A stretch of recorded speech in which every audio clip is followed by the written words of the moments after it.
Quero compartilhar com vocês, irmãos e irmãs, Romanos capítulo 8, verso 12 em diante. Nós vamos hoje ler um pequeno texto da Bíblia de Romanos, porque tem a ver com o contexto histórico do dia. Romanos capítulo 8, verso 12 em diante, a Bíblia fala assim. Podem ver também que o pessoal do Ministério do Louvor cantou as músicas bem contextualizadas, né? Vivifica a nossa alma, vivifica o nosso espírito. A primeira, eu não lembro, mas teve a ver. Então tem tudo a ver com o tema de vivificar nossa alma, nosso espírito, a nossa vida.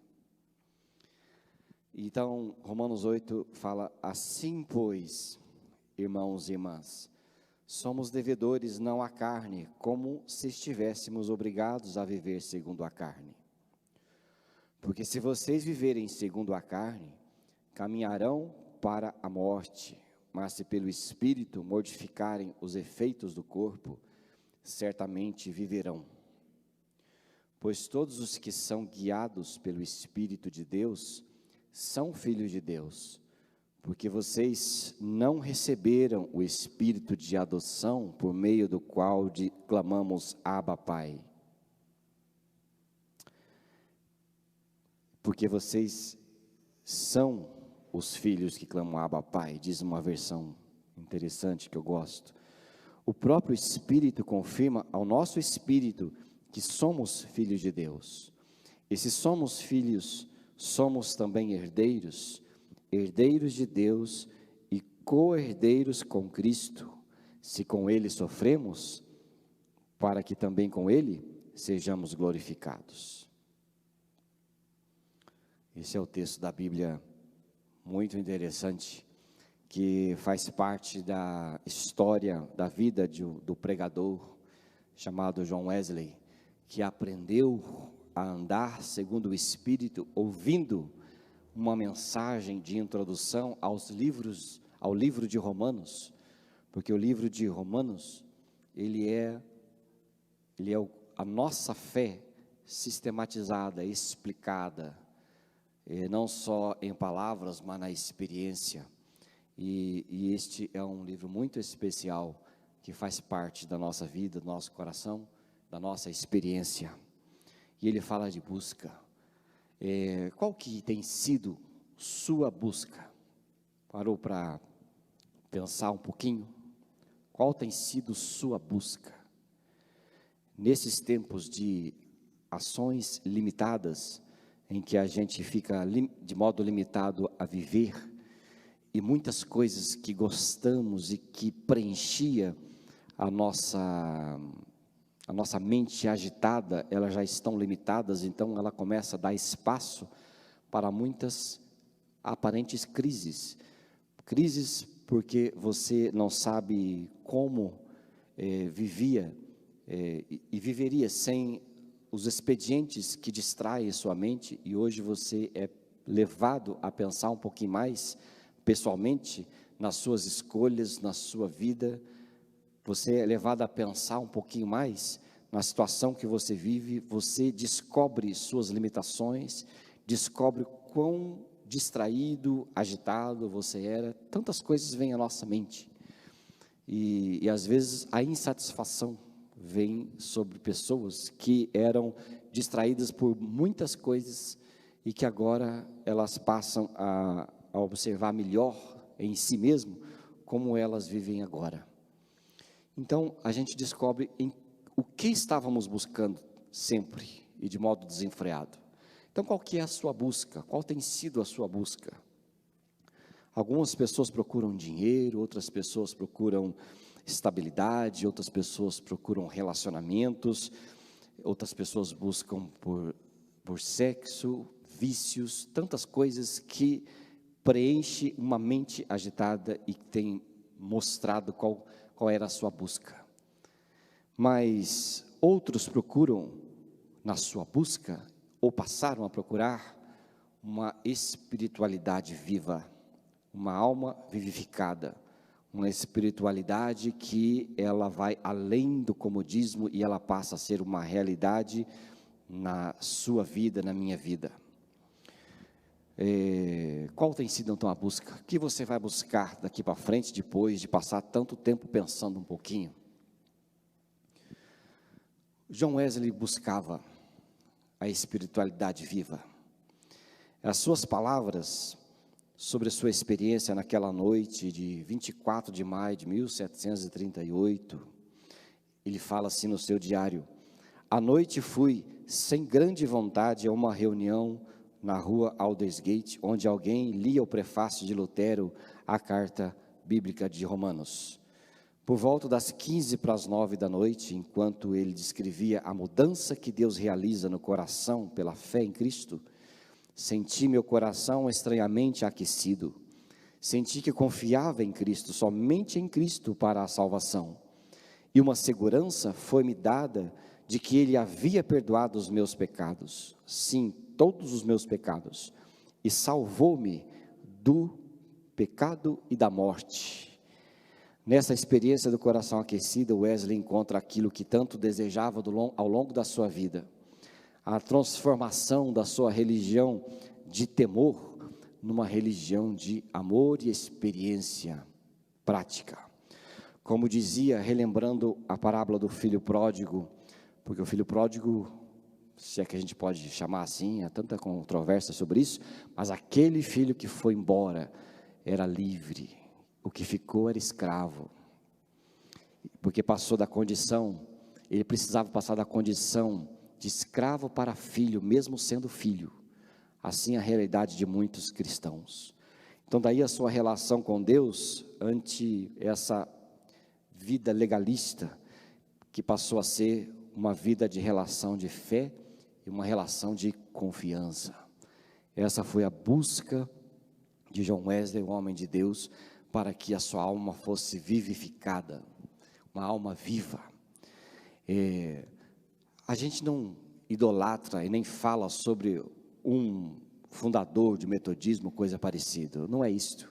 Assim como a gente comenta de John Wesley, a gente comenta de Elias, de Paulo, de Silas, de Pedro, de todas as pessoas da tradição da igreja que nós conhecemos.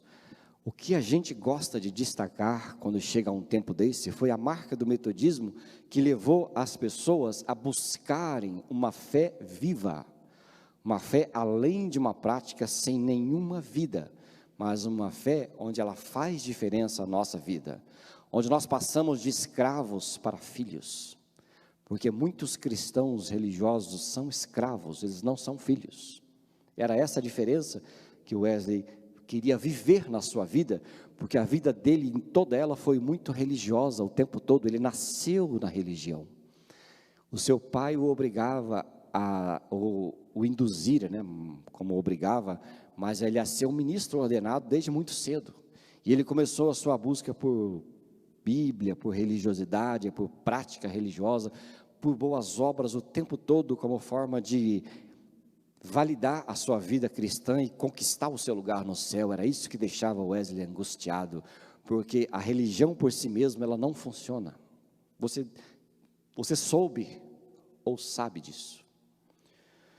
Em janeiro de 1738, um pouco antes da experiência de Wesley, essa experiência com ele, de uma conversa com um amigo chamado Pedro Böhler, ele ouviu desse homem de Deus, que era experiente, algumas coisas que ele não tinha ouvido antes. A primeira coisa que ele ouviu do Pedro Böhler era que a fé verdadeira produzia dois frutos inseparáveis e vivos. O primeiro deles é o domínio sobre o pecado. Pedro Böhler dizia: o cristão, a cristã verdadeiros, eles têm domínio, o pecado não mais domina sobre eles, conforme diz Romanos 6,14, que fala assim: porque o pecado não terá domínio sobre vocês, pois vocês não estão debaixo da lei, e sim debaixo da graça.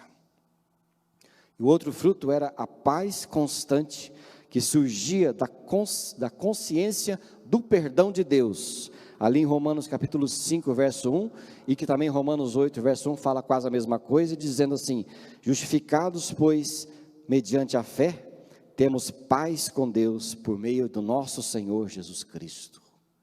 Justificados, experimentados pela fé, a fé viva, o homem de Deus, a mulher de Deus tem paz com Deus. Paz é paz, não sei como explicar, a Bíblia mesmo diz lá em Filipenses 4, verso de 6 em diante, que a paz de Deus, que excede todo o entendimento, e ninguém pode explicar, mas aquele que conheceu Jesus Cristo, conhece. Wesley decidiu que não seria na vida dele uma fé verdadeira, outra que não produzisse esses frutos, pois sua alma era atormentada. Quando a Bíblia não faz mais efeito sobre nós, nós não temos a fé verdadeira, dizia Wesley. Então a Bíblia diz para nós, numa experiência viva, o que é andar com Deus, o que é ter uma vida de fé que funciona. Nós lemos aqui no versículo 13 do livro de Romanos, que nós lemos já hoje, aqui Romanos 8, verso 12 em diante, mas a primeira coisa que a Bíblia diz no versículo 13, e depois a gente pode saltar um pouquinho para o verso 17, é que fala assim: porque se vocês vivem segundo a carne, caminharão para a morte, mas se pelo Espírito mortificarem os efeitos do corpo, certamente viverão. E depois a parte última do verso 17, se com ele sofremos, para que também com ele sejamos glorificados. O texto pequeno de Romanos que nós lemos, uma coisa muito importante é sobre andar segundo a carne e andar segundo o Espírito. Essa é uma experiência que todo homem de Deus, mulher de Deus deve perseguir, mas não perseguir pela força da sua carne, da sua força própria, porque não se esqueça, John Wesley tentou por todos os seus meios carnais e o seu jeito humano de obedecer a Deus e viu que não funciona. A nossa vida com Deus, ela funciona quando você e eu desejamos e recebemos o Espírito Santo para viver a sua palavra. E isso, com esse conhecimento, nós nos apossamos e andamos mediante o Espírito Santo em fé, pedindo a Deus que nos capacite. Andar segundo a carne é ir contrário à palavra de Deus. O que é andar segundo a carne? É ir contra a palavra de Deus, é ir do modo oposto à palavra de Deus, porque é assim que funciona na vida de quem não consegue andar com Ele e anda no pecado. Às vezes andar segundo a palavra de Deus, e ouvindo e pelo Espírito Santo, obedecendo sua palavra, dói na carne, mas nos fará participar da glória com Jesus Cristo.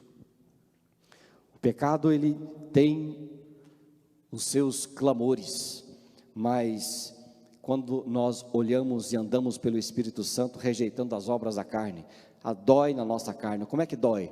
Dói no pensamento, dói na forma de abnegar-se, dói na forma de negar-se a si mesmo, de tanto jeito, né? Mas uma das primeiras coisas que a gente observa aqui, é que pelo lado espiritual, andar conforme a carne, é confiar nos nossos feitos e obras para entrar no reino de Deus. É tentar seguir a lei de Moisés, a lei mosaica do Antigo Testamento, e desprezar a obra de Jesus Cristo no Evangelho. É a primeira característica de andar na carne, confiar em si mesmo para desfrutar da presença de Deus, do seu Espírito na nossa vida. Andar na carne é confiar em você mesmo, em mim mesmo, com as nossas obras de bondade, de caridade, tantas coisas que nós fazemos para que nossa consciência seja aplacada e a gente possa conquistar um lugar nos céus. Mas isso aí é andar segundo a carne, porque andar segundo o Espírito, segundo o Evangelho, é confiar em Jesus Cristo e na sua obra somente para sermos salvos, abençoados, recebidos e aceitos por Deus. É a única maneira, e isso a Bíblia chama de andar no Espírito. Andar no Espírito, confiar em Cristo somente nele. As obras, tudo que fazemos em relação uns aos outros nesta horizontal, são frutos da obra do Evangelho e da obra do Espírito Santo, da cruz de Cristo. Não andam separadas, mas é fruto, não é o primordial. E aquele que anda nas obras da carne, morre. A segunda característica de andar na carne é que pelo testemunho na vida, porque a Bíblia fala do pecado e dos pecados, andar no Evangelho é acabar com o poder do pecado em nossas vidas, mas andar na carne, segundo o apóstolo Paulo, também é isto, é mortificar as obras da carne, para obedecer a palavra do Senhor. E isso a gente percebe no testemunho da vida, porque andar segundo a carne é andar refém do pecado e obedecendo ao pecado e os ditames que a nossa carne tem, como a raiva, a revolta, mau testemunho, mau humor, a vingança, a mentira, a falsidade e tantas coisas que a gente vê que são obras da carne. E ali a Bíblia diz que nós não podemos andar segundo a carne. Andar segundo o Espírito é não colocar querosene no fogo e andar em humildade e bom testemunho diante da maioria das pessoas que não tem Deus, que não tem a palavra de Deus, que não conhece o poder do Espírito. Afinal de contas, a Bíblia diz que nós somos a Bíblia do povo. Eles nos olham, eles nos enxergam para compreender o Evangelho, não é? E a gente precisa ver isso. Andar na carne é não andar segundo os ditames do pecado, mas andar segundo o Espírito, mortificando as obras da carne e andando segundo Deus nos concede pela sua graça, pelo seu poder. Hoje, nesse tempo tão confuso que nós vivemos no Brasil, de tantas coisas, em todas as áreas, das áreas de governo, as áreas de igreja, em tantas coisas que a gente observa, e às vezes é tão complicado que, se você for fazer as contas, a complicação, ela está de política, a meio ambiente, a água, a igreja, a todas as coisas, a vida financeira, é a tudo, não é? E isso é um grande combustível para que aqueles que andam segundo a carne encherem este mundo de mau testemunho. Mas também, por outro lado, é uma grande oportunidade de mostrar a humildade e a mansidão que há em Cristo Jesus, porque Jesus, nas mesmas situações que não eram muito diferentes, ele falava: dai a César o que é dele. Ele falava: nenhum poder teria sido alto não tivesse você recebido. Ele dizia: o meu reino não é deste mundo. E ele andava na presença do seu Senhor, testemunhando do Evangelho e não alimentando nenhuma espécie de confusão, que são obras da carne. E obras da carne machuca, porque afinal de contas, o que nós queremos mesmo é reagir, nós queremos mesmo é nos vingar, nós queremos mesmo é justificar, nós queremos mesmo é extrapolar a carne em sua plenitude. E é por isso que dói na carne quando você obedece o Evangelho, porque o Evangelho te faz e te coloca na humildade. É isso que a Bíblia diz em Romanos. Também diz a Bíblia em verso 14, assim: pois todos os que são guiados pelo Espírito de Deus são filhos de Deus. A Bíblia diz que só é filho de Deus aqueles que são guiados pelo seu Espírito. Não é? Como que tem sido a sua vida, a minha vida, nessa busca espiritual de avivamento da alma, do Espírito?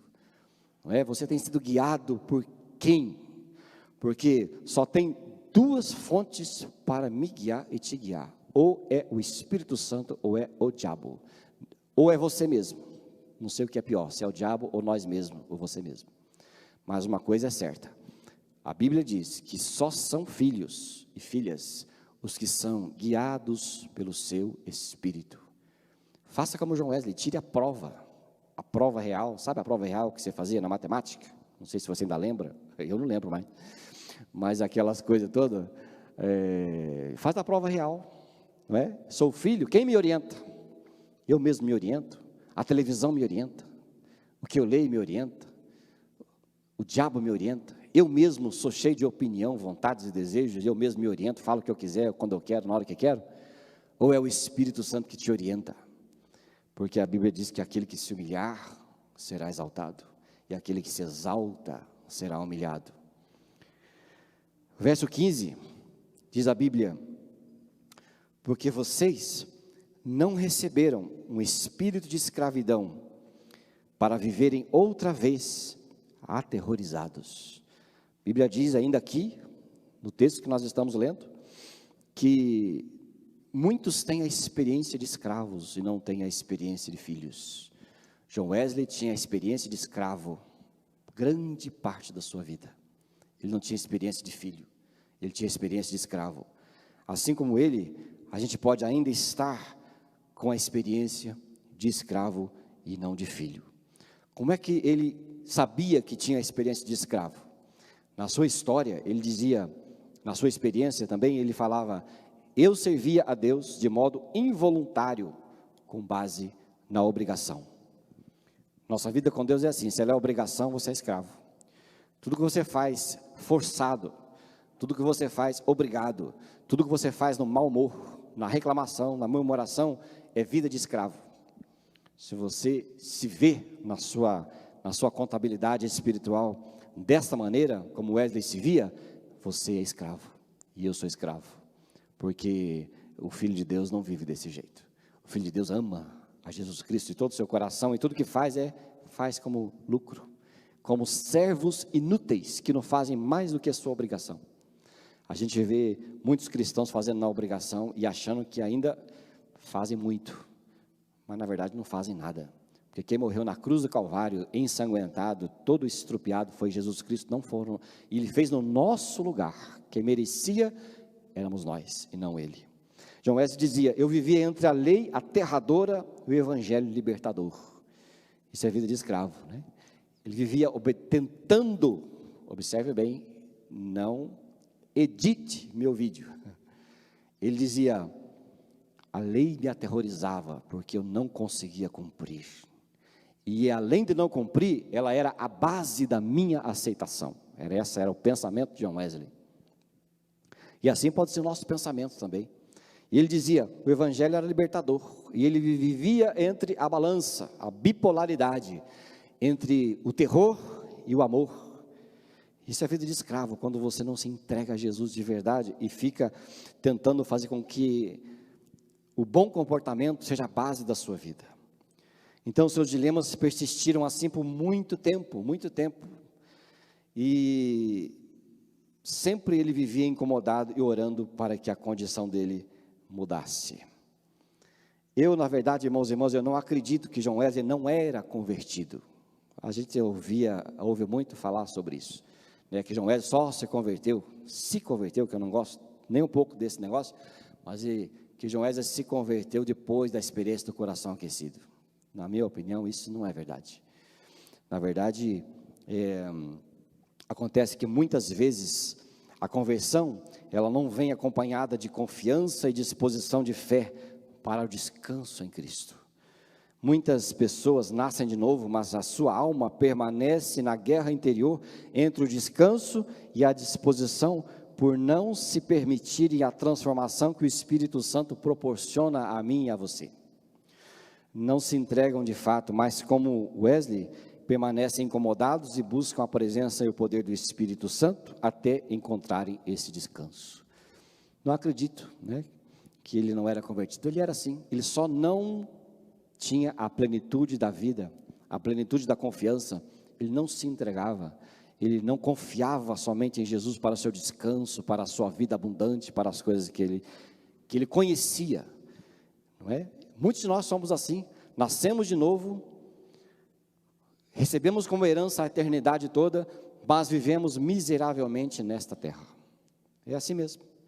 Mas a Bíblia nos convida a sair da experiência de escravo e entrar na experiência de filhos. John Wesley se tornou filho, ele não era mais escravo. Eu comentei no começo sobre a experiência do filho pródigo. Por quê? Porque aquela parábola dos 3 da família, tinha o irmão mais velho que era dono de tudo, mas ele fazia por merecer o tempo todo, não desfrutava da riqueza em que os seus pés pisavam, enquanto o filho mais novo sabia que era filho, desfrutava de tudo e irritava o mais velho. Assim são os religiosos todos. Eles têm essa riqueza muito grande, mas eles não desfrutam da riqueza que têm. É como muitos ricos avarentos, de tanto dinheiro que têm, vivem uma vida miserável, deixando tudo para os outros depois. É a mesma coisa. Mas Deus nos convida à experiência de filhos. Em Romanos aqui, no verso 15, diz assim: mas receberam o Espírito de adoção, por meio do qual clamamos, Abba, Pai. Clamar aqui, no texto da Bíblia, ela mostra um falar veemente, um falar de confiança, um desejo, uma confiança, uma persistência. É o clamor que clama Abba, Pai. Wesley afirmava que é feliz toda aquela pessoa que desfruta dessa condição constantemente. É o cristão que todos os dias, constantemente, faz da sua vida uma vida de abundância na presença de Jesus Cristo, uma vida de filhos. Após essa experiência de 24 de maio, de Wesley, que ele decidiu realmente se entregar, porque a gente só entrega quando chega no fundo do poço, quando a gente não aguenta mais, quando a gente desiste de tudo, aí você entrega. Talvez tenha sido essa a experiência espiritual de Wesley, onde de tanto se esforçar para agradar a Deus no seu interior, ele resolveu descansar em Cristo e encontrou paz, encontrou perdão, encontrou descanso. E aqui, quando o seu coração foi estranhamente aquecido, ele passou de fato a crer que a salvação estava somente na sua confiança em Jesus Cristo e em nenhuma obra sequer que vinha da sua parte. Você acha que isso não é bom? Isso é maravilhoso. Olha a convicção do homem de Deus. A salvação estava na sua confiança plena em Cristo, e nada que viesse dele, nenhuma palavra, nenhuma obra, de coisa nenhuma, ele confiava somente em Jesus Cristo para a sua salvação, para a sua justificação, e ele descansou, se entregou naquele que pode. A outra coisa que ele experimentou, finalmente, a segurança de que Deus em Cristo o havia perdoado e o livrara da morte, e que Jesus Cristo era a sua justificação, santificação e total redenção. Ele se entregou a Jesus de todo, inteiramente. E quando ele fez isso, ele passou a ser não mais escravo, mas passou a ser filho, porque o filho vive com segurança dentro da casa. E a Bíblia diz assim, que o texto que nós lemos, que Deus, por meio do qual clamamos Abba, Pai, nos recebeu com o espírito de adoção. Esse espírito de adoção é este: quando os romanos adotavam alguém, eles levavam ao fórum, e lá no fórum eles faziam uma declaração de que aquela pessoa agora fazia parte da sua família inteiramente, com todos os direitos e todos os deveres, e era absolutamente integrado no meio da família.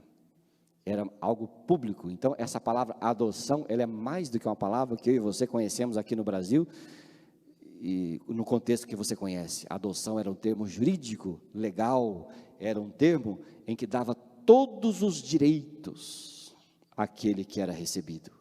E assim somos nós, filhos, herdeiros e co-herdeiros em Cristo Jesus, que todos os direitos do filho também são nossos.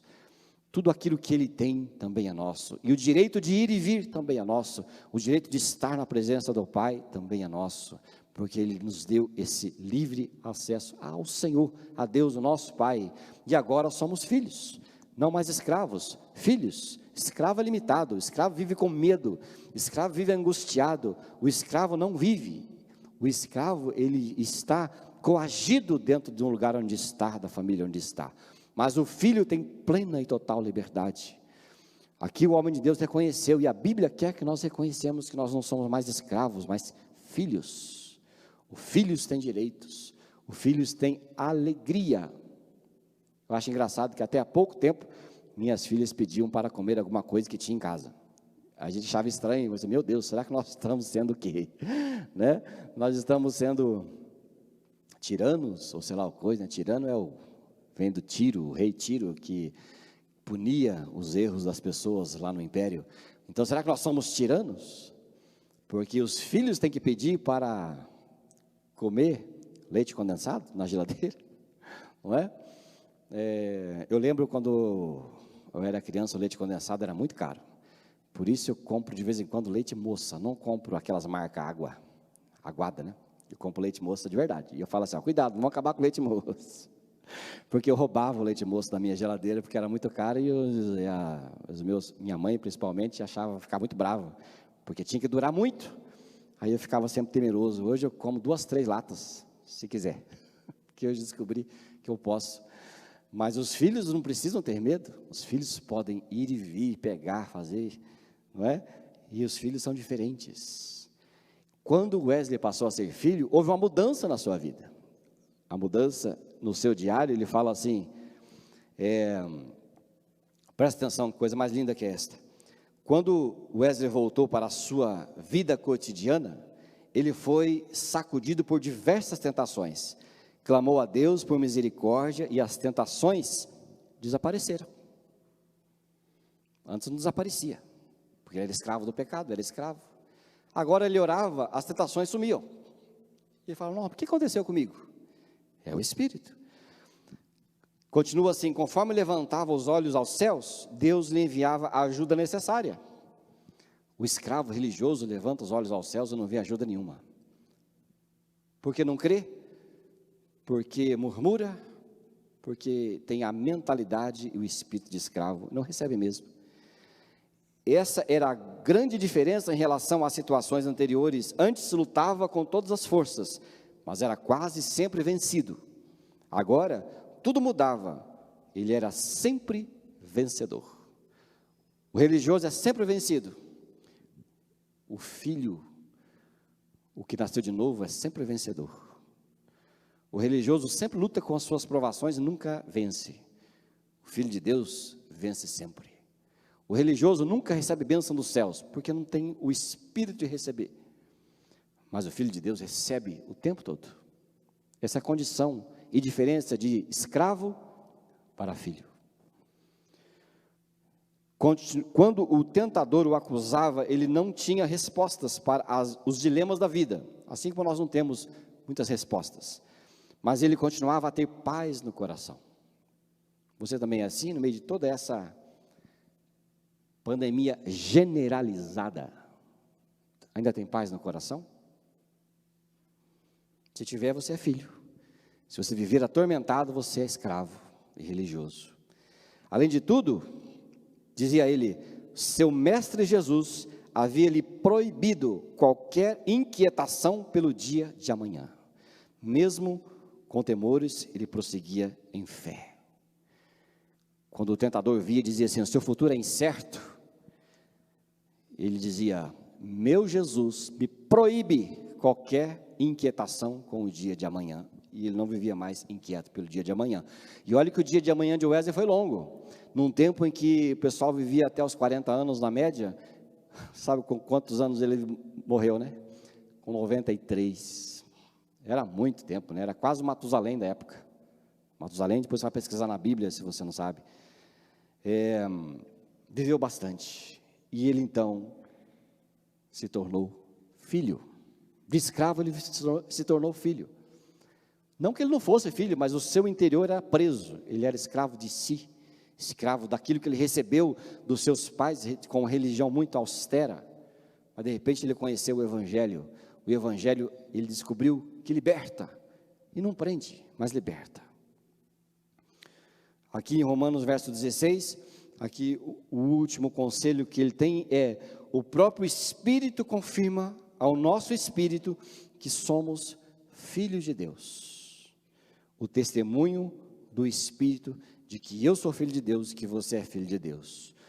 O testemunho do Espírito Santo é forte na sua vida para que você saiba e você tenha convicção de que é um filho de Deus, uma filha de Deus. Você tem essa convicção? Porque o Espírito Santo, ele testifica, e ele testificará se ainda não aconteceu na sua vida, não é?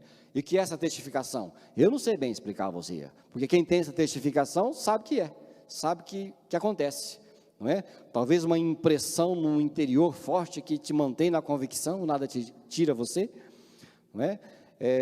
talvez aquela convicção que Jesus realmente te amou e te ama e se entregou pela sua vida.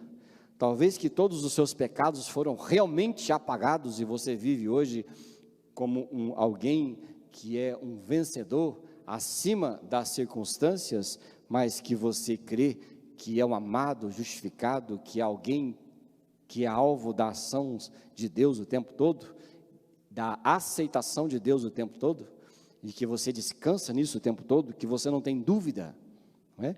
Pelos frutos talvez da santidade que o Espírito Santo dá a você e a mim.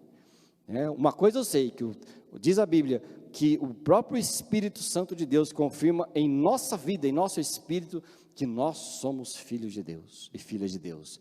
Então, se você não tem convicção de que é um filho de Deus, uma filha de Deus, então talvez você não seja. E você precisa buscar isso diante do Senhor, ou de Deus, ou sei lá, como é que você entenda isso. Se você quiser, o Espírito Santo operar na sua vida, de forma com que você sinta o desejo imenso, de ter a convicção de que é um filho de Deus, uma filha de Deus, que descansa na sua presença, e que você não tem dúvida, não tem temores, que você não tem angústia, que você vive em paz, como alguém nessa terra que é um peregrino, uma peregrina, continuando para a eternidade, e vive com o Senhor o tempo todo. Talvez aqui, como Lutero diz lá na sua introdução da carta dos Romanos, porque John Wesley ele teve o coração aquecido, não por ler nenhum trecho da Bíblia, mas por ouvir o conselho de alguém explicando o que era a vida cristã.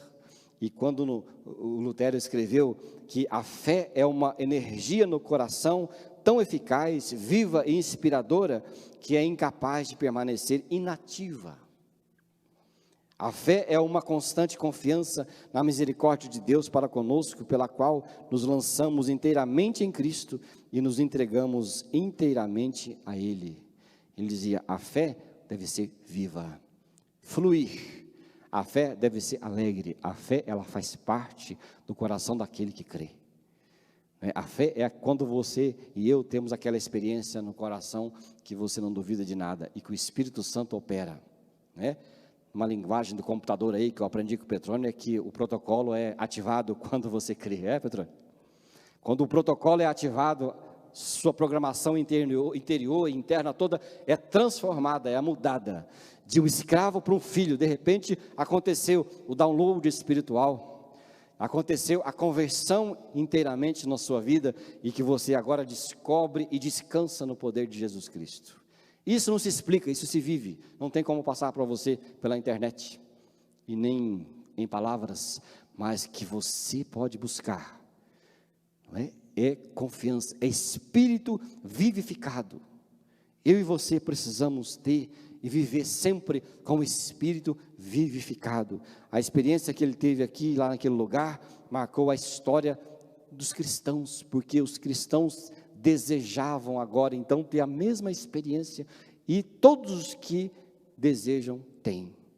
Se você for ver lá na Bíblia, em Mateus 7, versículo 11, Jesus fala assim, vocês mesmos sendo maus, sabem dar coisas boas aos seus filhos, quanto mais o Pai de vocês que está no céu, dará coisas boas aos que lhe pedirem. O que é que o Pai quer te dar a você que pede? O Espírito Santo, a plenitude da vida. Não da vida de escravo, mas da vida de filho.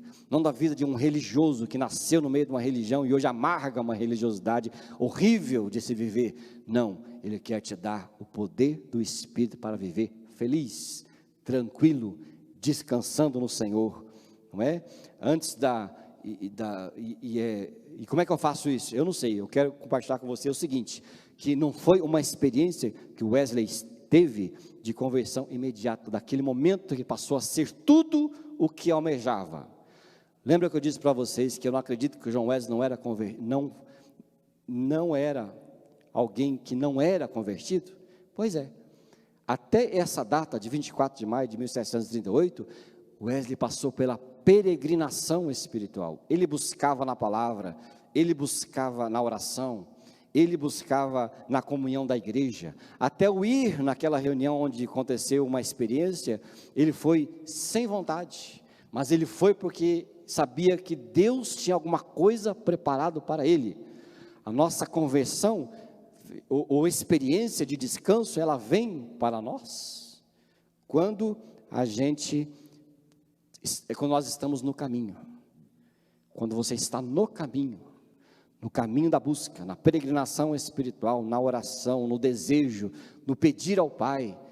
Não acontece de repente, do nada, em de nenhuma circunstância. Às vezes até acontece, Deus faz o que Ele quiser. Mas na casa de Wesley foi a sua busca, a sua peregrinação espiritual resultou numa grande e maravilhosa experiência com Cristo. E seu coração, como está? Está aquecido ou está frio? Às vezes essa circunstância que vivemos, ela apaga o que já era fraco, mas ela aviva aquilo que já era com o fogo do Espírito, com o fogo interior, não é?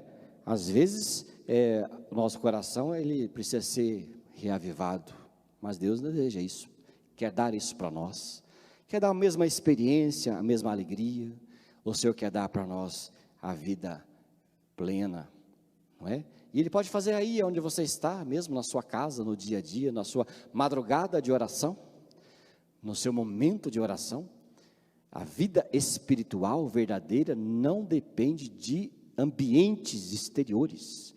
Hoje nós estamos nessa moda de portfólio de denominações, portfólio de currículos de pregadores, com todos os assuntos que você quer. A sua fé, vou dizer uma coisa a você, não virá de ambientes escuros, de ambientes de show, de ambientes de mantras evangélicos. A sua fé não virá de pregadores da sua preferência, ela não virá. Você pode estar sendo entretido por algum tempo na sua religiosidade morta, mas a sua fé só virá do poder do Espírito Santo na sua vida, no silêncio do recôndito, do escondido da sua alma.